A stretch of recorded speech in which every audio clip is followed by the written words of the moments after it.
The President of the United States disappeared from public view. There were no cameras in the Oval Office, even though his schedule listed both a signing and a meeting, both the kind of events that usually come with a choreographed press appearance from him. We hadn't seen any late-night posting sprees.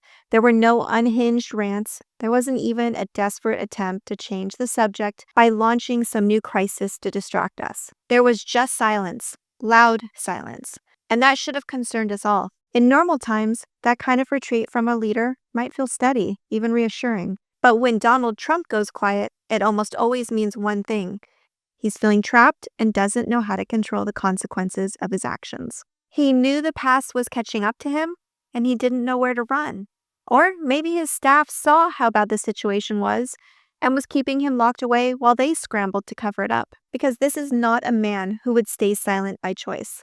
This is a man who posts at 3 a.m, who attacks allies and fellow citizens alike before most Americans are even out of bed, who cannot stand being contradicted, embarrassed, or exposed. He responds to everything with escalation. With him, silence is not instinct.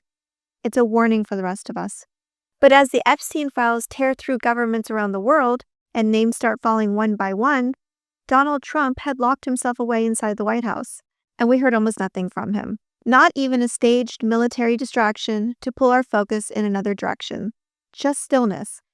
And we need to ask ourselves why. And even though he chose to hide out in the White House, he couldn't escape the summer of 2006 and the phone call he made to the Palm Beach police chief, Michael Reiter. A call that sat buried for nearly 20 years, that just resurfaced in the newly released Epstein files. That is the one document that undermines the entire facade of his part in this trafficking ring, and his version of events with just 3 words. Everyone has known. This one call is the largest crack in Trump's carefully constructed lie. And he must know he can't spin it into anything but what it really is, especially in his deteriorated state of mind. So he hid away, hoping that the silence would hold longer than the truth, and that the whole thing collapsed quietly before he did. But we are never going to let that happen, because we know that everything started with Epstein, and it's going to end with him too. According to the newly uncovered FBI records of the 2019 interview with Chief Michael Reiter, Donald Trump made a phone call shortly after the Epstein investigation first became public back in 2006. Okay, so now on that call, he said the words that should now echo through every hall of government and every courtroom in this country. This is what he said. Thank goodness you're stopping him. Everyone has known he's been doing this. That is what Trump told Reiter, that people in New York had long known Epstein was disgusting. And he called Maxwell Epstein's operative and evil, and urged the chief to focus on her. And then came the line that should stop every American in their tracks. He said he had once been around Epstein when teenagers were present, and that he, and I quote, got the hell out of there. So everyone has known, those were his words. You know, they weren't whispered in a hallway or said off the record. They were spoken directly to a police chief on a phone call that Trump never expected anyone to hear. And that's the part that is equally disgusting and heartbreaking. Not only did Donald Trump know what was happening, but what's worse is the choice he made with that knowledge. He didn't call the police when he saw those teenagers. He didn't try to protect them. He didn't sound the alarm or speak up. He walked out of the room and stayed silent for years. Not until the investigation had already gone public and the legal spotlight was already on Epstein did he speak up. Only then did Trump place a safe little call to law enforcement, trying to paint himself as hopeful, trying to rewrite his part in the story, and maybe trying to deflect from himself and the possibility that he had a larger part in this trafficking ring altogether. Regardless of his motives, there is no version of reality in any moral framework where this could be considered courage or the decent thing to do. This is not what you do when you witness a predator harming children. This is what you do when you're worried about your name being in the files and you are trying to get ahead of it. It's what you do when silence has protected you before and you're hoping it still will. He didn't speak up when it could have made a difference to the children being victimized. He didn't try to save those girls. He chose self-preservation over justice. And depending on what he saw and what he knew, that silence might not just be cowardice, it might be criminal. Because this is the sitting president of the United States, the most powerful man in the country, who admitted he knew Epstein was disgusting and admitted he saw teenagers around him. And he still chose to walk away. Watergate was once considered the greatest political cover-up in American history, which brought down a presidency. But this is bigger and darker. And worse, Trump is not even being investigated. But it gets even worse from there. Back in 2019, the same year the former police chief gave that interview to the FBI, and shortly after Epstein's arrest, reporters asked Trump directly, "Did you have any suspicions about Epstein molesting young women, underage women?" And Trump spoke directly to them and said, "No, I had no idea. I had no idea." The White House has referred questions about Reiter's statement to the Justice Department, and Reiter himself declined to comment. And then there's the other lie, the one Trump has repeated for years, that he kicked Epstein out of Mar-a-Lago, that he banned him, cut ties, and shut the door on him once he found out who Epstein really was. But that story just collapsed too. Representative Jamie Raskin just reviewed the unredacted Epstein files at the Department of Justice and shared that they include a 2009 email exchange between Epstein and Maxwell. And in it, Epstein's lawyer summarizes a phone call with Donald Trump. And here's what Trump said. "No, Jeffrey Epstein was not a member of Mar-a-Lago, but he was a guest of Mar-a-Lago. And no, we never asked him to leave." So he never kicked him out or banned him. The whole story was a lie that the DOJ quietly helped bury for what Raskin called indeterminate, inscrutable reasons, because the entire exchange was redacted from the public release. And no one at the Department of Justice has explained why. And when the press asked Caroline Leavitt about the 2006 phone call, she did what his administration always does. She denied, deflected, and moved on. This is what she said. "A phone call that may or may not have happened in 2006, she said. "I don't know the answer to that question." And then she pivoted to the same old lie.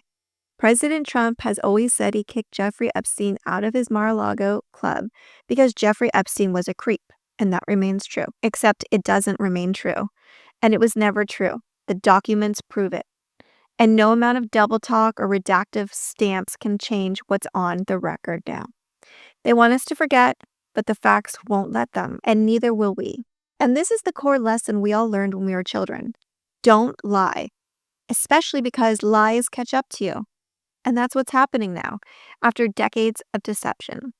The facts are speaking for themselves, and when their lies are met with actual evidence, when they have nowhere to go, the facts are speaking for themselves.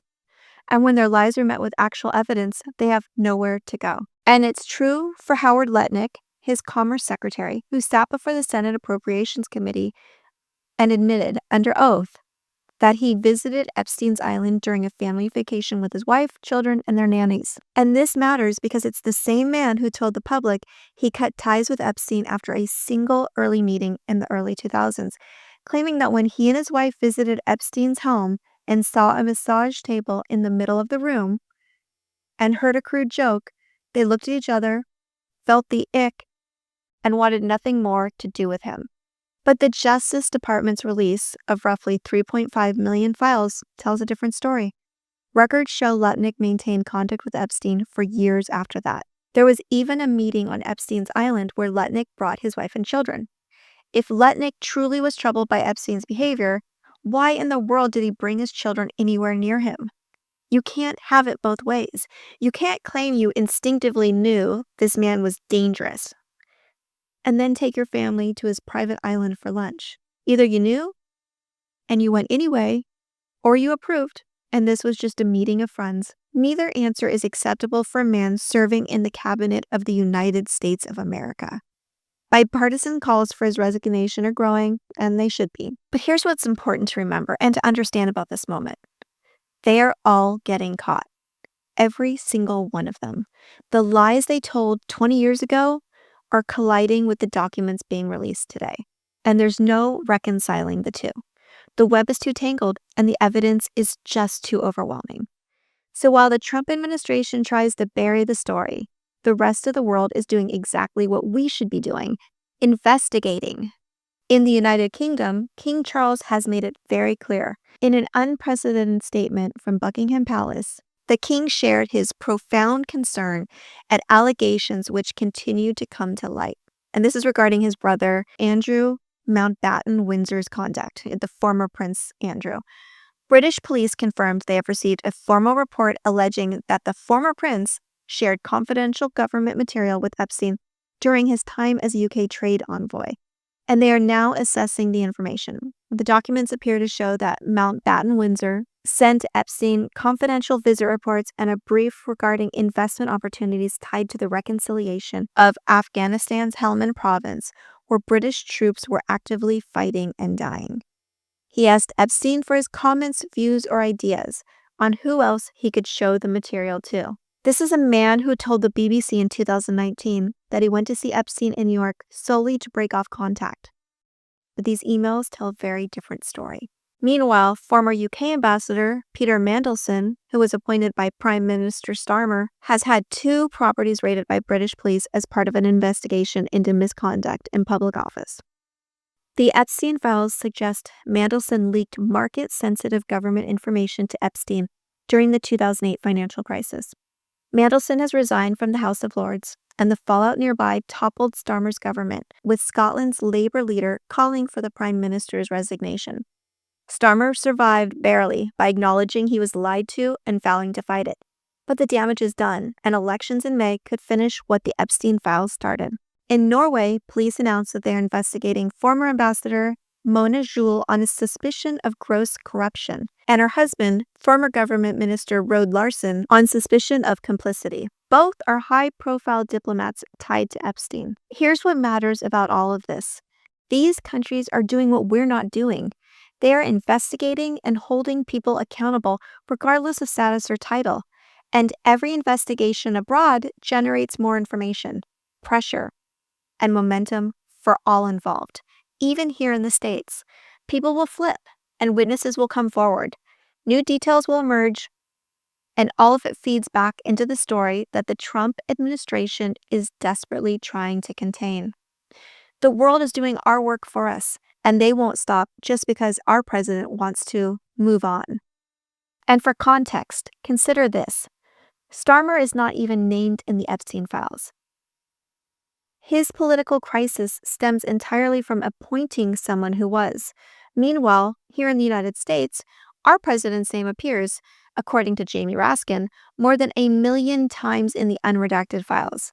And yet, we've seen nothing close to the level of accountability that other nations are demanding. But accountability isn't just from governments. It's coming from the people. We're seeing the resistance in all sorts of people, including Chappell Roan, who announced that she was leaving Wasserman, the talent agency led by Casey Wasserman, after the Epstein files revealed flirtatious emails between Wasserman and Maxwell. She said artists deserve representation that aligns with their values and supports their safety and dignity.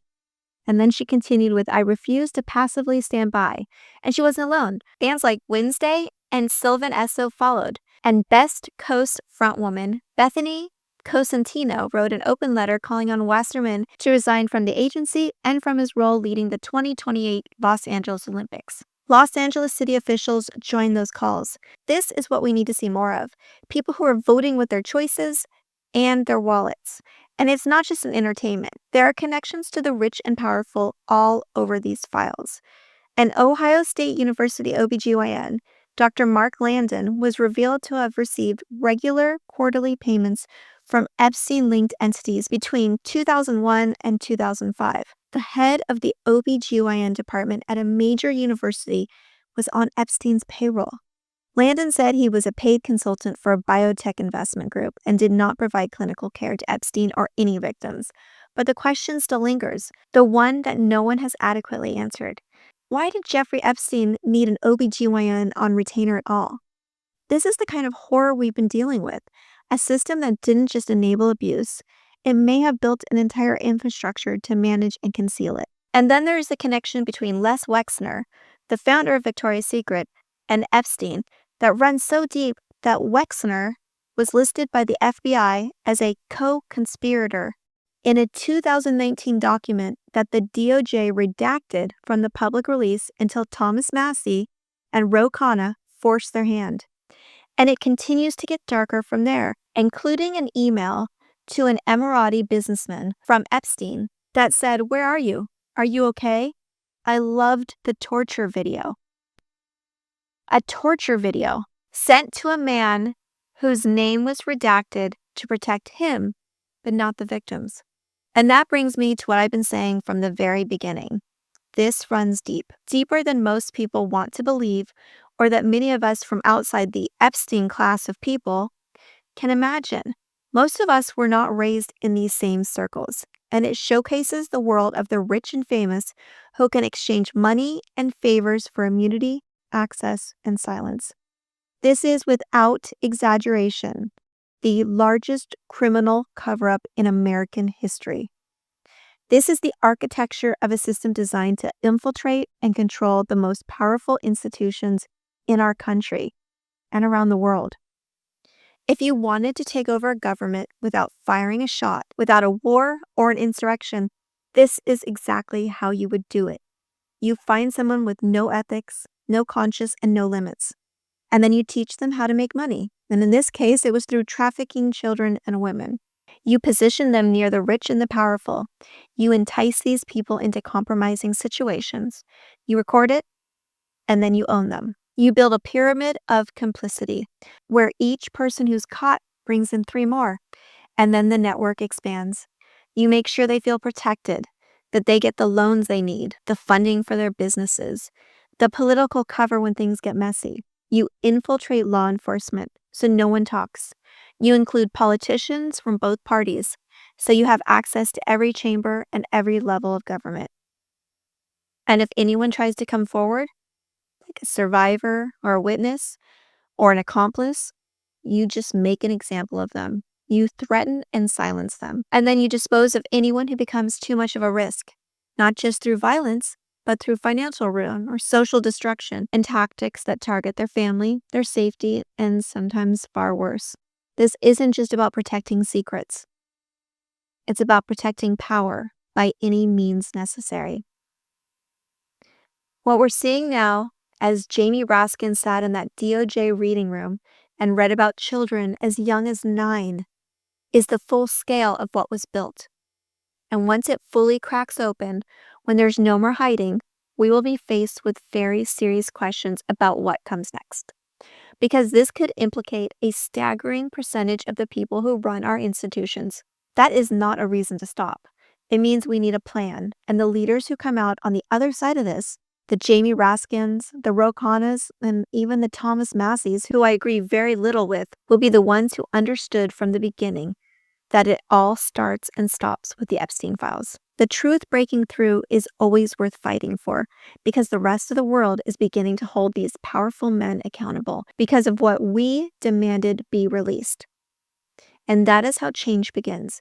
This is how we reclaim what has been taken. The dam is breaking, and this is exactly what needs to happen before the midterms. We need to remind our fellow Americans that right is still right and wrong will always be wrong, that justice is not vengeance, it's the bare minimum we owe to the children who were silenced, and to the survivors who were shamed, and to the country we still have a chance to save. We're making progress, and the regime is losing control. And that is why I still have hope for America, and you should too. If you've made it this far, we're probably on the same page, and definitely on the same side of history, and working hard to spread this message and reach as many people as possible. So if you can, please like this video and subscribe. And for all of my daily posts, you can find me on Substack just by searching Heather Delaney Reese, and I've included a link for you below. And remember, no matter how dark the days get, I will be here every single day, and together we will always have hope for America. I'll see you tomorrow.